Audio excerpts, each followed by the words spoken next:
ओंकार हूं। आकाश मार्ग से जाते हुए नारद ने नीचे की ओर देखा कि विंध्याचल झुका हुआ है। नीचे आकर पूछने पर ज्ञात हुआ कि गुरु अगस्त्य के आदेश वश वो झुका है। विनम्रता का महत्व समझाकर तथा शिव आराधना का मार्ग बताकर नारद भगवान शिव के पास पहुंचे और विंध्याचल के उद्धार की प्रार्थना करने लगे। शिव आश्वासन देकर विंध्याचल को दर्शन देने आ पहुंचे। वरदान स्वरूप भगवान शिव ने नर्मदा के तट पर ज्योति रूप में विराजमान होने का वचन दिया। तब से ओंकारेश्वर और अमलेश्वर में शिव भक्तों की भीड़ लगी रहती है। शिव मंदिर में शिव भक्ति का पावन वातावरण बना रहा, पर स्वर्गलोक में अहंकारी तारकासुर को नारद के नारायण बोलने पर भी आपत्ति थी। नारद उसे समझाना चाहते हैं, किंतु तारकासुर क्रोध में उन पर झपटता है तो वे अदृश्य हो जाते हैं। नारद ब्रह्मा जी से जाकर कहते हैं कि वे क्यों दुष्टों को वरदान देकर साधुजन को कष्ट में डालते हैं। उसी समय भगीरथ की पुकार सुनाई पड़ती है। ब्रह्मा जी प्रकट होकर भगीरथ को उसकी तपस्या की सिद्धि के लिए शिव कृपा प्राप्त करने का आदेश देते हैं। सर्वथा नहीं, आप साधु हो या संत हो या राजा हो या महाराजा हो, सम्राट हो या विराट हो, किंतु हम आपको भीतर प्रवेश नहीं करने देंगे। तुम हो कौन? मैं हूँ नंदी, भगवान शिव का वाहन। ये है भृंगी, भगवान शिव का गण। हम लोग इसी कार्य के लिए नियत किए गए हैं कि भगवान शिव समाधि में लीन हो तो उनके निकट किसी को न जाने दें। आपका कथन सत्य है, परंतु आप हैं कौन? मैं भागीरथ। मेरा प्रयत्न है अपने वंशजों के उद्धार के लिए माँ गंगा को पृथ्वी पर लाना।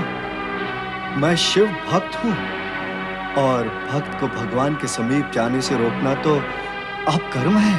अब कर्म नहीं, कर्तव्य है। भोलेनाथ समाधि में लीन है, वहाँ जो भी जाएगा समाधि भंग करेगा ही। हमें आदेश है कोई भी उनकी समाधि भंग न करे। किंतु उनकी समाधि भंग करना मेरा उद्देश्य नहीं है। तुम वहाँ जाओगे तो क्या भोलेनाथ का भोला सा मुखड़ा देखकर लौट आओगे? नहीं, मुझे उनसे कुछ निवेदन भी करना है। आ गए ना मूल विषय पर। वे जब समाधि में लीन होंगे तब आप निवेदन करेंगे तो समाधि भंग होगी ही। नहीं नहीं, आपको हम जाने नहीं देंगे। निवेदन करना है तो जब तक महेश्वर समाधि से उठ नहीं जाते तब तक प्रतीक्षा करें। प्रतीक्षा करने से अधिक उपयुक्त होगा तपस्या करना, और मैं वही करूंगा भगवान शिव को मनाने के लिए। ओम नमः शिवाय, ओम नमः शिवाय, ओम नमः शिवाय,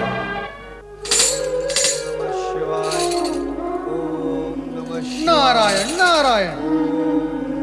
ये और कौन भक्त है जो भगवान भोलेनाथ को पुकार रहा है? नमः शिवाय, ओम नमः शिवाय, ओम नमः शिवाय, ओम नमः शिवाय, ओम नमः शिवाय। ये तो राजा भगीरथ हैं। नमः शिवाय। इससे पहले परमपिता को प्रसन्न करने के लिए तपस्या करते रहे और अब भोलेनाथ को मनाने पर तुले हुए हैं। तुम नहीं मानोगे भगीरथ, गंगा को नारायण के श्री चरणों से विलग करते ही रहोगे। करो, लोक हित के लिए किया गया कार्य अवश्य सफल होगा। नारायण नारायण। ओम नमः शिवाय, ओम नमः शिवाय, ओम नमः शिवाय, ओम नमः शिवाय, ओम नमः शिवाय, ओम नमः शिवाय, ओम नमः शिवाय, ओम नमः शिवाय, ओम नमः शिवाय, ओम नमः शिवाय।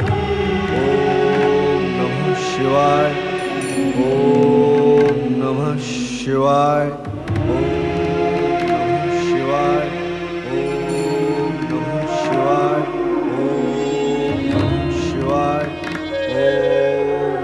शिवाय, ओम नमः शिवाय, ओम नमः शिवाय, ओम नमः शिवाय, ओम नमः शिवाय, ओम नमः शिवाय, ओम नमः शिवाय, ओम नमः शिवाय, ओम नमः शिवाय, ओम नमः शिवाय, ओम नमः शिवाय। भगीरथ, प्रभु, भोलेनाथ, भगवान मेरा उद्धार करे प्रभु। उद्धार तो तुम्हारे द्वारा होगा इस जगत का। आपके अनुग्रह के बिना तो कुछ भी नहीं हो सकता भोलेनाथ, कुछ भी नहीं। मेरे पूर्वज कपिल मुनि के श्राप से श्रापित होकर भस्म बनकर पड़े हुए हैं प्रभु।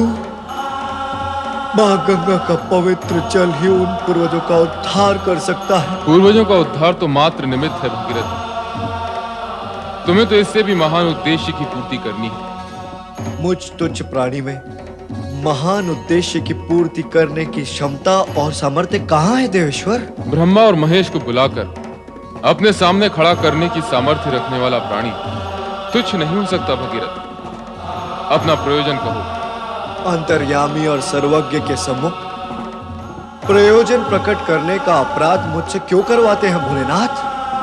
मेरी तो इच्छा मात्र यही है भगवान कि मेरे पूर्वजों का उद्धार करने के पश्चात मां गंगा धरती को उर्वरा और शस्य श्यामला बना दे, साथ ही साथ पापियों का भी उद्धार करे प्रभु। ऐसा ही होगा भगीरथ। इसके लिए आपको गंगाधर का रूप धारण करना होगा भगवान।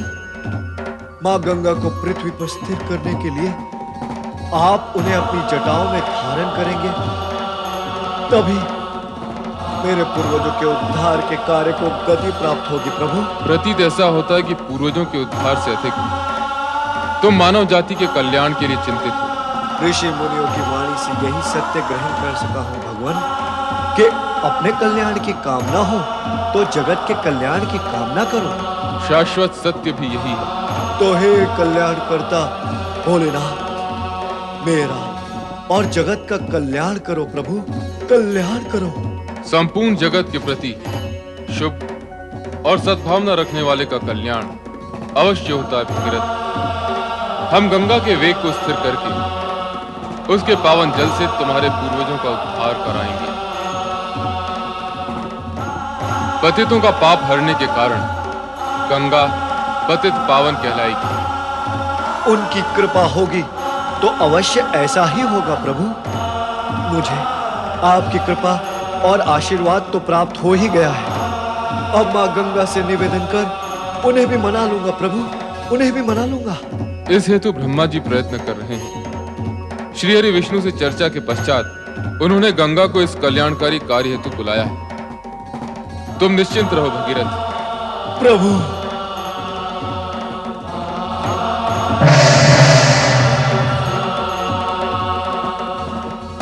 ओम नमः शिवाय, ओम नमः शिवाय, ओम नमः शिवाय। ओम नमो भगवते वासुदेवाय। आज्ञा करें श्री हरि, आपने बुलाया और मैं उपस्थित हूँ। मैंने तुम्हें एक विशेष प्रयोजन से बुलाया है। प्रयोजन विशेष हो अथवा साधारण, आपने स्मरण किया तो मुझे उपस्थित होना ही है। आपकी आज्ञा का पालन करना ही है। आज्ञाकारिता की ये पवित्र भावना आज्ञा सुनने के पश्चात भी बनी रहे तो सभी का कल्याण होगा। मेरे प्रति क्या आपको शंका है जगदीश्वर? क्या मैं आपकी आज्ञा की अवज्ञा कर सकती हूँ? तुम्हें पृथ्वी पर जाना होगा गंगा। बस यही है आपकी आज्ञा। इसी हेतु से आप विचार कर रहे थे। पृथ्वी पर तो सभी देवगण आते जाते रहते हैं, स्वयं आप भी तो मानव रूप धारण करने के लिए लालायित रहते हैं। हाँ, रहता हूं, परंतु इस समय तुम्हें वहां एक विशेष प्रयोजन से भेजा जा रहा है। ये तो और भी प्रसन्नता का विषय है कि आप मुझे पृथ्वी पर किसी विशेष प्रयोजन से भेज रहे हैं। मैं आपकी आज्ञा का पालन करूंगी, पृथ्वी पर जाऊंगी, उद्देश्य पूर्ण होते ही लौट आऊंगी। नहीं नहीं गंगा, वहां जाकर पुनः यहाँ लौटने की संभावना और प्रावधान तुम्हारे लिए नहीं है। पुनः यहाँ लौटने की संभावना नहीं है, अर्थात मुझे सदा के लिए पृथ्वी पर वास करना होगा। आप मुझे अपने चरणों से सदा सदा के लिए वंचित करना चाहते हैं। मैं आपके श्री चरणों से वंचित हो जाऊं? क्यों? क्या अपराध किया है मैंने? किस अपराध का दंड आप मुझे